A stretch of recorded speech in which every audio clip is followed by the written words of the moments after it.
فضائل اعمال۔ قصہ حضرت انس بن نضر رضی اللہ تعالیٰ عنہ کی شہادت کا۔ حضرت انس رضی اللہ تعالیٰ عنہ بن نضیر ایک صحابی تھے جو بدر کی لڑائی میں شریک نہیں ہو سکے تھے۔ ان کو اس چیز کا صدمہ تھا، اس پر اپنے نفس کو ملامت کرتے تھے کہ اسلام کی پہلی عظیم الشان لڑائی تھی اور تو اس میں شریک نہ ہو سکا۔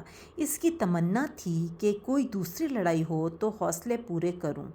اتفاق سے احد کی لڑائی پیش آ گئی جس میں یہ بڑی بہادری اور دلیری سے شریک ہوئے۔ احد کی لڑائی میں اول تو مسلمانوں کو فتح ہوئی، مگر آخر میں ایک غلطی کی وجہ سے مسلمانوں کو شکست ہوئی۔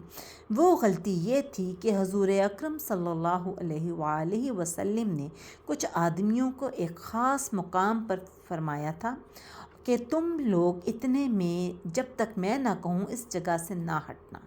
وہاں سے دشمن کے حملہ کرنے کا اندیشہ تھا، وہ تیر انداز تھے اس پہاڑی پہ ایکچولی۔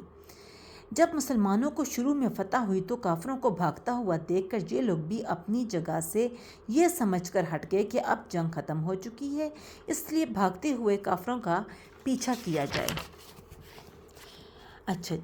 اور غنیمت کا مال حاصل کیا جائے۔ اس جماعت کے سردار نے منع بھی کیا کہ حضور صلی اللہ علیہ وسلم کی ممانعت تھی کہ تم یہاں سے نہ ہٹو، مگر ان لوگوں نے یہ سمجھ کر کہ حضور صلی اللہ علیہ وآلہ وسلم کا ارشاد صرف لڑائی کے وقت کے واسطے تھا، وہاں سے ہٹ کر میدان میں پہنچ گئے۔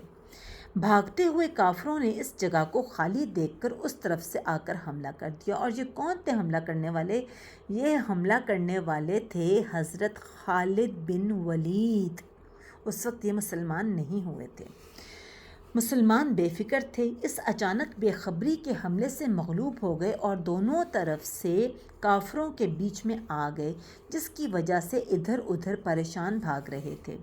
حضرت انس رضی اللہ تعالیٰ عنہ نے دیکھا کہ سامنے سے ایک دوسرے صحابی حضرت سعد رضی اللہ تعالیٰ عنہ بن معاذ آ رہے ہیں۔ ان سے کہا کہ اے سعد، کہاں جا رہے ہو؟ خدا کی قسم جنت کی خوشبو احد کے پہاڑ سے آ رہی ہے۔ یہ کہہ کر تلوار تو ہاتھ میں تھی ہی، کافروں کے ہجوم میں گھس گئے۔ کون؟ حضرت انس۔ اور اتنے شہید نہیں ہو گئے، واپس نہیں ہوئے، یعنی کہ اتنے ان کے زخموں کے نشان ہو گئے کہ وہ شہید ہو گئے۔ شہادت کے بعد ان کے بدن کو دیکھا گیا تو چھلنی ہو چکا تھا۔ 80 سے زیادہ زخم تیر اور تلوار کے بدن پر تھے۔ ان کی بہن نے انگلیوں کے پوروں سے ان کو پہچانا۔ فائدہ: جو لوگ اخلاص اور سچی طلب کے ساتھ اللہ کے کام میں لگ جاتے ہیں، اس تو دنیا میں جنت کا مزہ آنے لگتا ہے۔ یہ حضرت انس رضی اللہ تعالیٰ عنہ زندگی ہی میں جنت کی خوشبو سونگھ رہے تھے۔ اگر اخلاص آدمی میں ہو جائے تو دنیا میں بھی جنت کا مزہ آنے لگتا ہے۔ میں نے ایک معتبر شخص سے، جو حضرت اقدس مولانا شاہ عبد الرحیم صاحب رائے پوری رحمۃ اللہ علیہ کے مخلص خادم ہیں، حضرت کا مقولہ سنا ہے کہ جنت کا مزہ آ رہا ہے۔